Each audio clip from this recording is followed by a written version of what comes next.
Hello everyone. Today we're going to discuss about current affairs for the Indian Engineering Services. Well, we all know the UPSC has updated or changed the whole syllabus regarding the current affairs and regarding the GS General Studies. Now, before starting current affairs, we should know what it consists of exactly.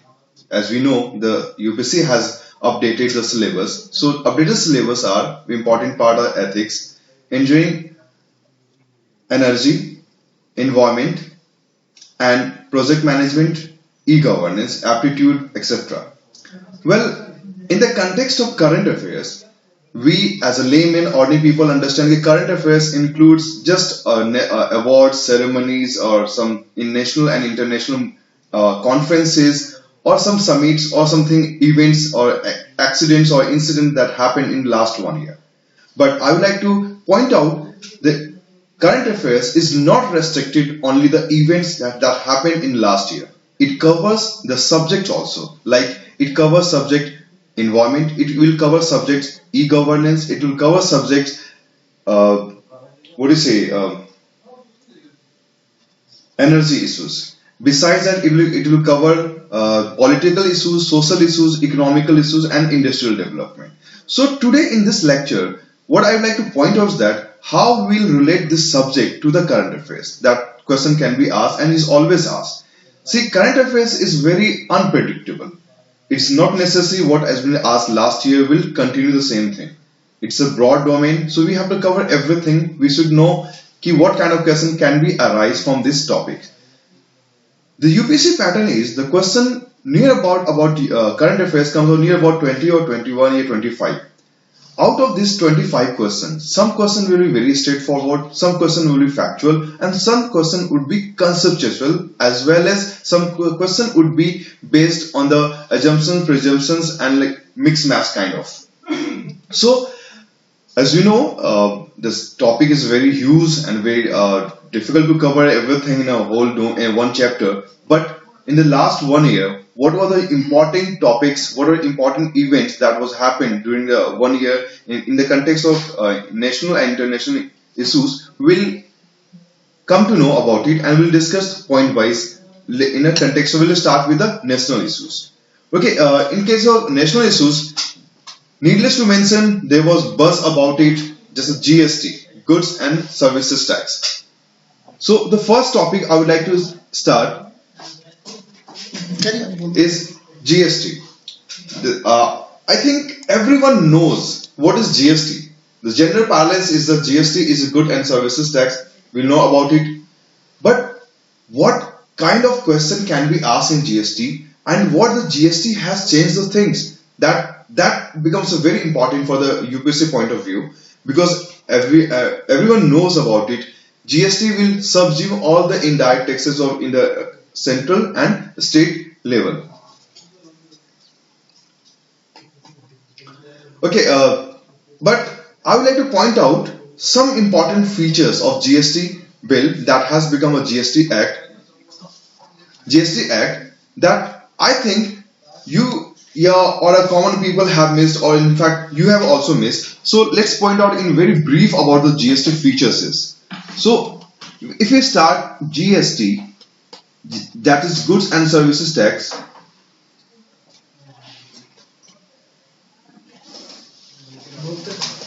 Good and Services Tax Act 2014. Well, it was first question arises, what is good and services tax? What is the objective of this GST bill or GST Act is? The objective is to subsume indirect taxes so that it will bring uniformity in indirect taxes. So the major objective is uniformity. Uniformity in what context? Uniformity in indirect taxes.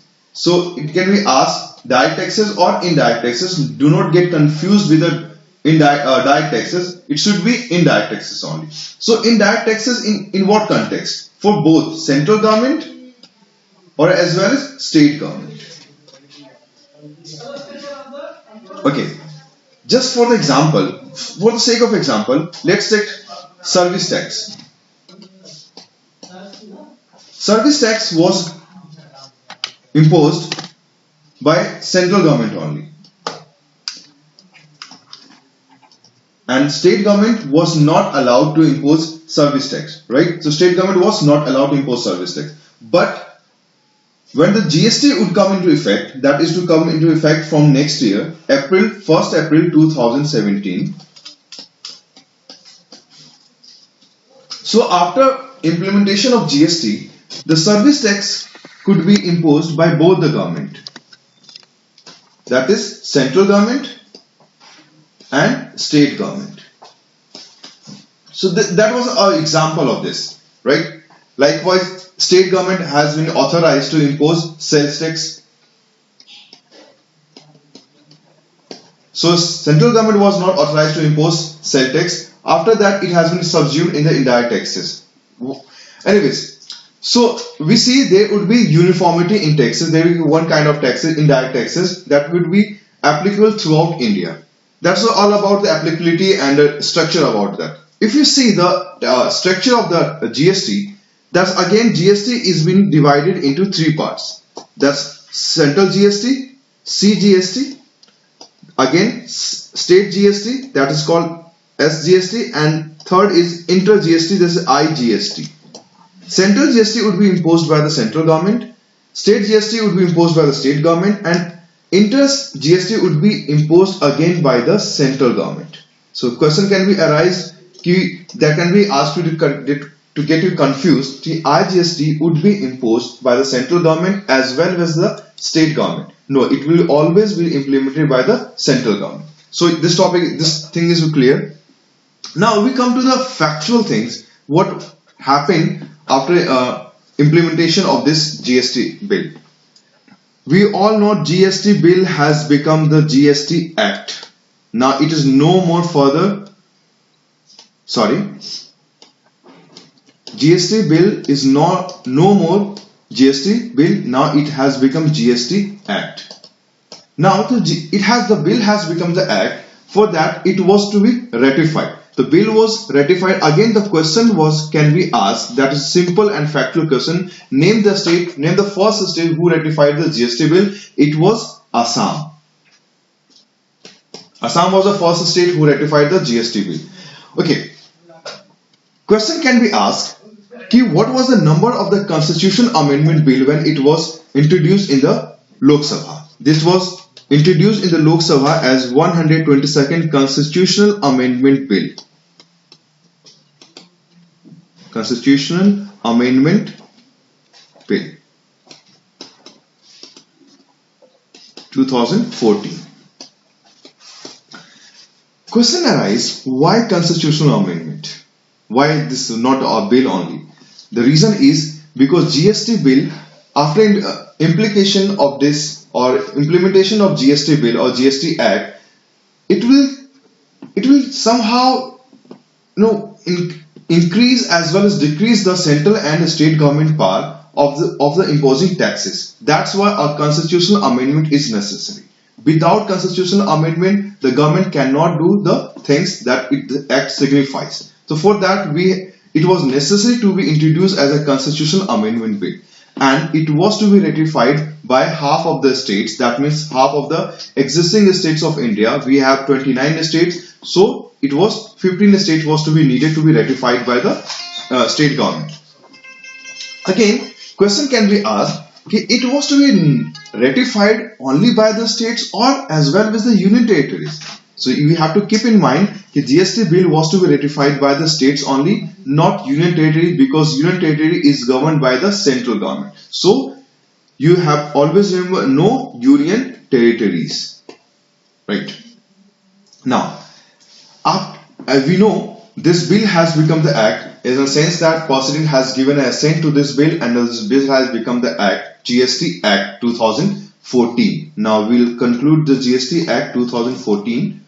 What GST Act 2014 signifies to the Constitution of India? This is the important part that everyone misses about it, and the question this topic seems to be very simple. This fact is very simple, but it can be quite confusing and quite sometimes it will be like how we will tackle this. Okay, As we know, the GST bill was a constitution amendment bill, and after passing this bill is an act, so it has amended the constitution. Now the question arises, what is the number of amendment of the constitution of this act? So after this act, the number of amendment of the constitution is 101st constitutional amendment. So again, this fact question, this is very important fact. 101st constitutional amendment. Now if this is a constitutional amendment of the Indian Constitution, if we say rather, so it has must amended some articles, it has must amended some things. There has to be. So after this act has introduced 3 new articles in the Constitution.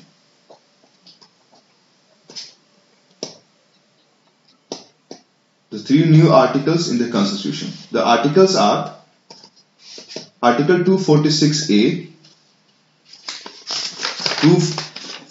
269A and 279A. These are 3 new articles that have been included in the Indian Constitution. First point. The second point arises, how many articles that has been amended or something, some changes has been brought in the Constitution. There are total 11 articles in which the amendment has been done. The articles are Article 248, 249, 250, 268, 269, 270, 271, 286, 297A, 366 and 368. Total 11 articles have been amended. Now third question is there any article that has been omitted from the Indian Constitution? Yes, there is an article that has been omitted from the Indian Constitution, that is Article 268A. This article has been omitted or removed from the Indian Constitution. But besides that article, there is again some schedules that has been amended. That is 6th and 7th schedule of the Indian Constitution. And the last point is it has amended Part 11 and Part 12 of the Indian Constitution. So that can be asked. That can be asked in this session. For this, you can refer to the our class notes that has been described very in detail, right? Anyways, one more important factor is this. I would like to point out GST Council in the GST Act. This is the last and important factor. We all know GST Council. What is the role of the GST Council?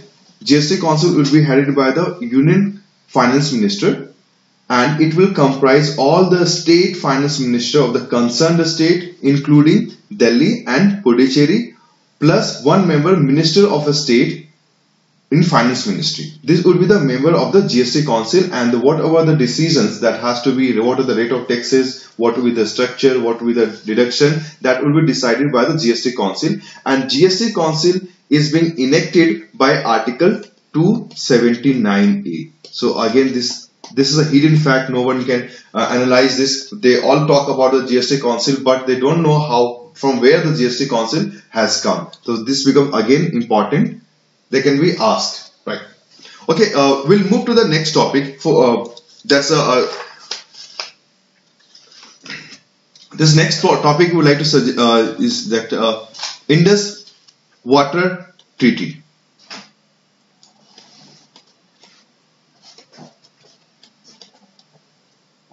Indus Water Treaty. I think we all know what happened in between India and Pakistan, and why India India decommissioned, or in fact just denied this treaty. Is that okay? Indus Water Treaty. In this section, they can ask you a very factual question. Indus Water Treaty. What is Indus Water Treaty? First, we'll know about this. Indus Water Treaty was signed in 1960 between the Jawaharlal Nehru and Ayub Khan, the president of the Pakistan. And this agreement, it was decided India and Pakistan will use the Indus River Basin water accordingly or proportionately as per their uses. So Indus Water Treaty signifies the distribution or access of water between the two countries, India and Pakistan. So in the context of India, India has got access to three rivers, that is an eastern part of Indus Basin, eastern part, that is Satluj,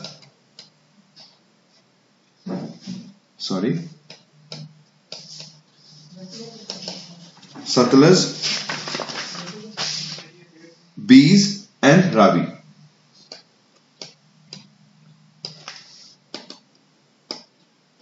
Pakistan got western part.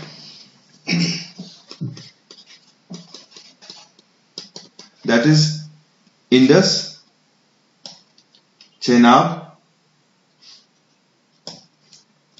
and Jhelum. As per the agreement, India has been allowed to full access to these three rivers, but 20% of these western rivers. So India can use 20% of these western rivers. Pakistan has no access to the eastern side, but Pakistan has full control on this western side river. Okay. The question arises here, they can ask you in this water treaty is which part India has control and which part India has access. So they can ask you like in a match the column, or like they can just ask you India has a control over western part or eastern part. So we should always remember India has control on only eastern part, not on western part. This was all about this Indus Water Treaty.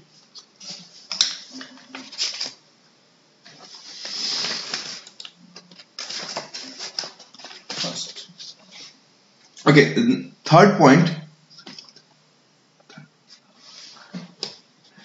Third point is we'll start IRNSS. Sorry.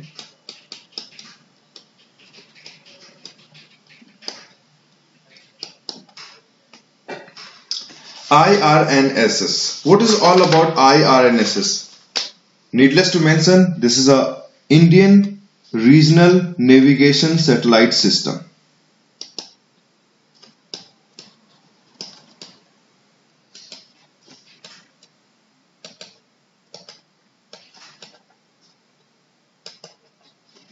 Okay, Indian Regional Navigation Satellite System. What is all about Indian Regional Navigation Satellite System? We all know and we all use GPS, Global Positioning System, that is started by the USA. On that basis, the India has developed its own navigation satellite system that has been named an Indian Regional Navigation Satellite System. GPS has 24 satellites to cover whole world, but Indian Regional Navigation Satellite System has 7 satellites to cover India and its 1500 kilometer areas. So we can say the range is India, whole India plus 1500 kilometer beyond its border. The IRNS would cover this area. Okay, these 7 satellites, again the next question arises, how the 7 satellites are placed and in which orbit.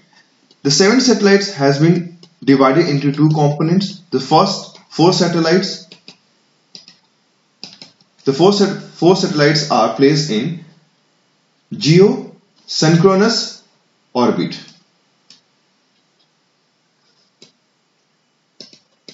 And 3 satellites are placed in geostationary orbit.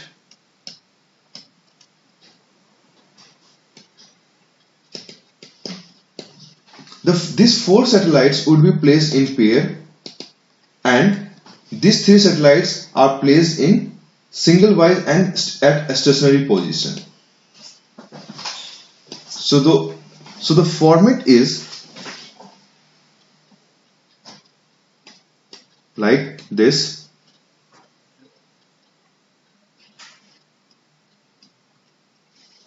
This 4 satellite would revolve in a 8 kind of shape. Now the question arises, what is the distance of this orbit from the Earth? This has been asked by the UPSC in various exams of its like Indian Civil Services, or in fact this has been asked in Indian Engineering Services also. You always keep remember this is 36,000 kilometer approx, right? Now last point from this IRNS arises, what kind of services and what would be the accuracy that this satellite would provide. It will provide two kind of services. First would be A is a standard positioning system, its accuracy would be 20 meter, and B restricted positioning system that would be used for the military purpose, its accuracy would be 10 meter, right? These are things that would be provided by the Indian Regional Survey System. Besides that, it will help in tracking, it will help in the movement from the border to our country and tracking, transportation, likewise, etc. etc. Now the question arises is that again this question can be asked, name the satellite, or they can ask me match the column, what was the satellite or launch vehicle that placed the satellite in this orbit. It was launched by the Polar Satellite Launch Vehicle, PSLV. They can ask you it was Polar Satellite Launch Vehicle or Geostationary Launch Vehicle. So always remember it was Polar Satellite Launch Vehicle, which is also known as a workhorse of the ISRO. Okay. So first satellite that was launched, that name was PSLV C-22. It placed IRNSS-1A. And see, they won't give you the whole chart of that. They can ask what was the satellite, the name of satellite. That was last satellite name was IRNSS-1G. And what was the space vehicle which placed in this? This was PSLV C-33. So they can ask you, this is the important thing, right? What was the name of the satellite space vehicle which placed the last satellite of the IRNS, that was PSLV C-33. Do not get confused, they can ask you 33, 36 or 34 kind of. So you have to remember PSLV C-33. Again, the very last point of this topic is IRNS is also given a second name or other name by the Prime Minister of India, Narendra Modi. It will be now called as a NAVIC. This IRNS system is being dedicated to the NAVIC. This stands for Navigation Through Indian Constellation. Navigation through Indian Constellation.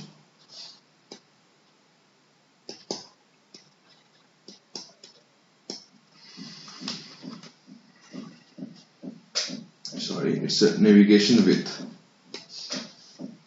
So it covers the whole thing, IRNS. We'll move to the next topic. In India context or national context, that is a uniform civil code. Needless to mention, the media covered it extensively, whether it's a print media, electronic media or news, or whether it's a judgments or anything else.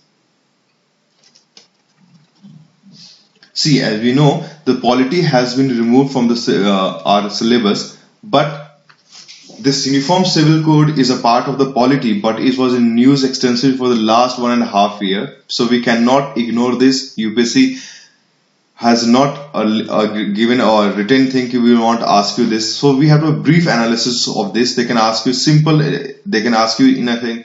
What is the article? Because article was very that was extensively described in newspaper or on platform electronic media. Uniform Civil Code is mentioned in Article 44 of the Indian Constitution.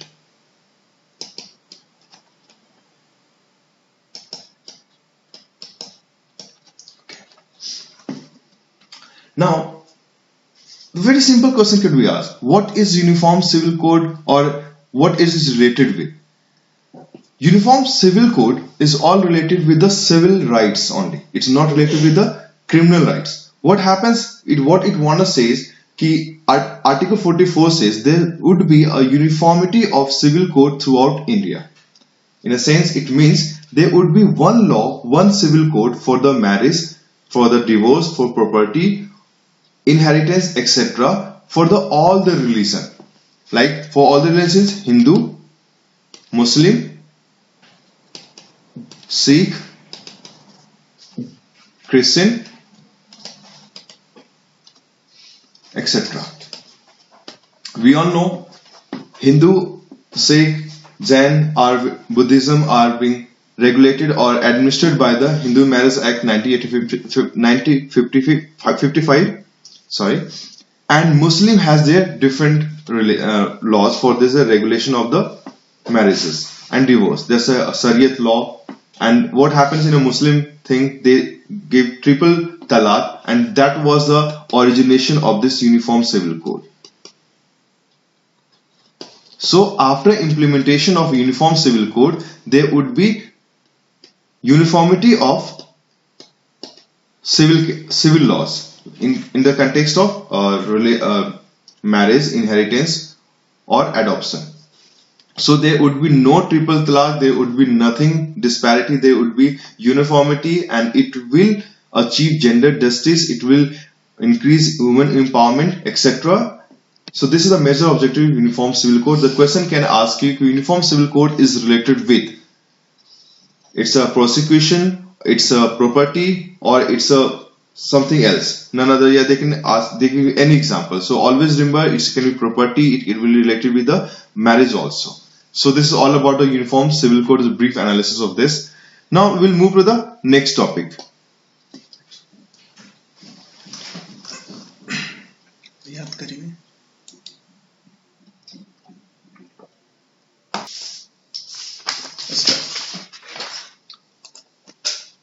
So our next topic was, we'll start. That was a interlinking river project.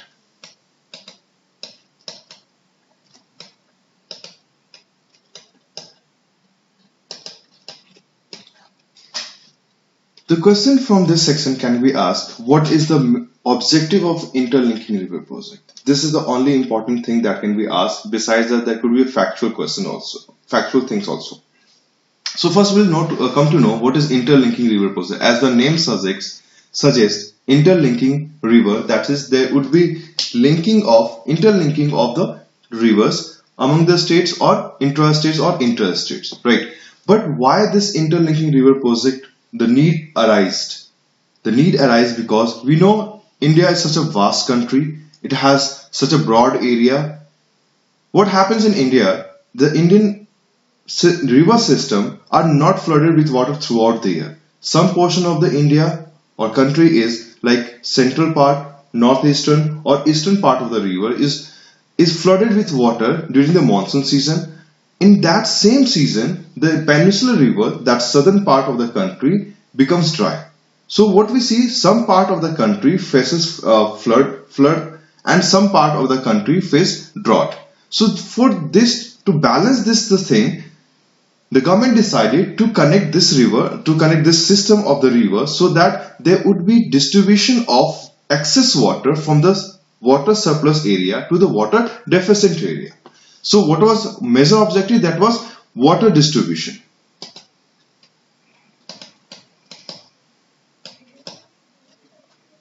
Water distribution. But from where? From water surplus area to water deficit area.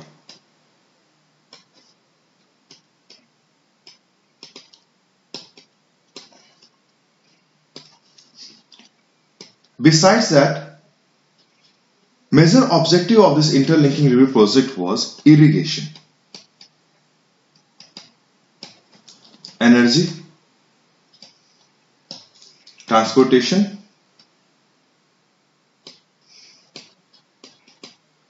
etc.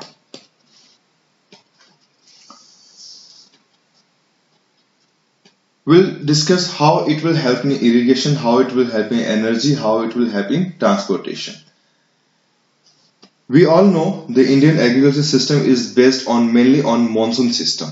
So if we have sufficient water throughout the country, the farmers can utilize this water for their crops so that they can produce the crops as per the requirement or as per the things. So they can sell out, they can get money, and even the country would have sufficient amount of crops for their population. So it can be fulfilled through the interlinking river project. How it will help in energy? The interlinking of rivers has to be done by constructing dams, by constructing canals, or by connecting on other means. So there are two important portions in this: canals and dams. For the energy production, dam is very important, and through this dam we can produce energy by hydroelectric power project. So it will solve this purpose also. Now the third purpose of this transportation or the navigation. By interlinking of the two rivers or three rivers, it will help in reduce the transport load on the road. Suppose what happened in this interlinking river project, the navigation of through this river would be there. So boats can be or ships can be extensively used to transport the goods.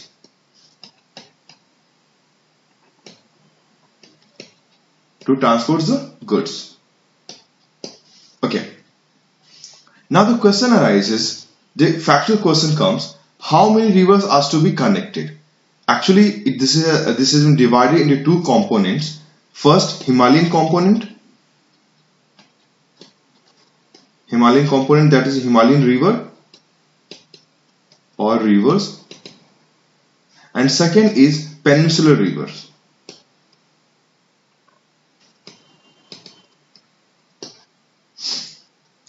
Okay.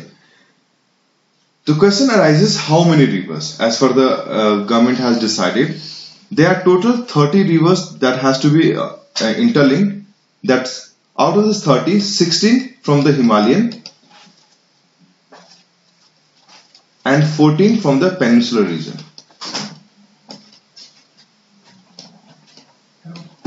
Okay.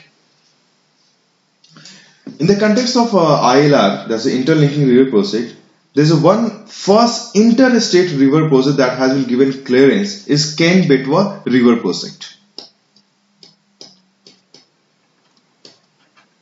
Ken-Betwa river project. Besides that, the Krishna Godavari has been given clearance, but Krishna Godavari is for the one state only, that is in Andhra Pradesh. Now the Ken-Betwa will focus on the Ken-Betwa river project. Ken-Betwa river project is in this, the rivers from the two states UP and MP is to be connected, right? And the question arises, how many states it will cover? This is two states, UP and MP. That is and it will cover the Bundelkhand region of the Uttar Pradesh as well as the Madhya Pradesh. Now question can be asked, from where Ken and Betwa river originates? Both the state will originate from the Madhya Pradesh only, but one river flows in, Ken flows in UP and Betwa flows in MP. Now again further we will see the Ken and Betwa river is a tributary of which river? These two rivers are tributary of Yamuna river. So we should not be restricted only with know the things what is Ken-Betwa river project. We should know what from where this river arises, whether they are tributary or whether they are source of any other river. So these rivers are tributary of one major river. There is a tributary of Yamuna river. So instead of asking question of the Ken-Betwa river project, they can ask you. So UPSC can ask you, Ken and Betwa is a tributary of which river? Yamuna, Ganga, Brahmaputra, the like things. This question can be asked. Okay. And one important point is that Ken-Betwa river project will subsume Panna tiger reserves.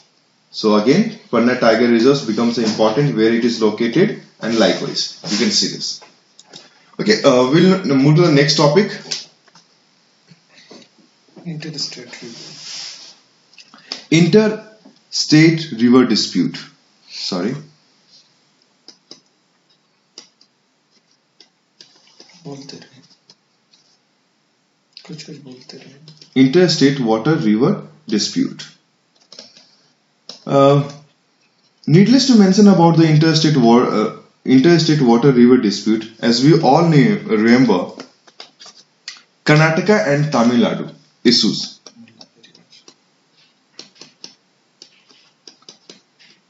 Karnataka and Tamil Nadu. What was all issues regarding the river distribution or water distribution of the river? That was the river name was Kaveri.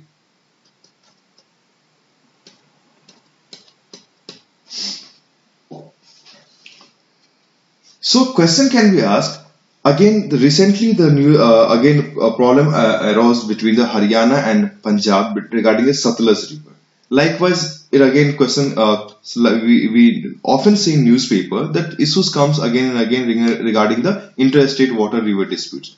This is a very simple question can be asked in case of if any dispute arises between the two states regarding the distribution of water, which is the final authority to resolve the dispute.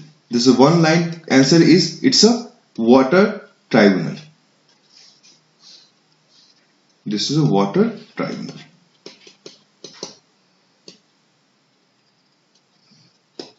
And this water tribunal is being enacted or being made by Article 262 of the Indian Constitution.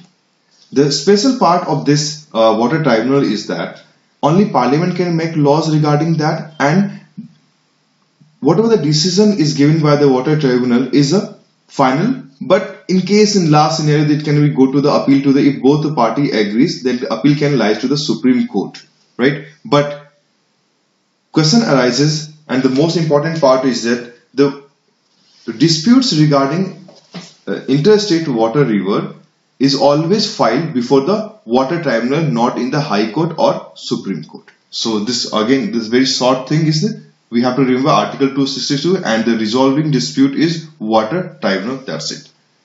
We'll move to the further topic, satellite international issues.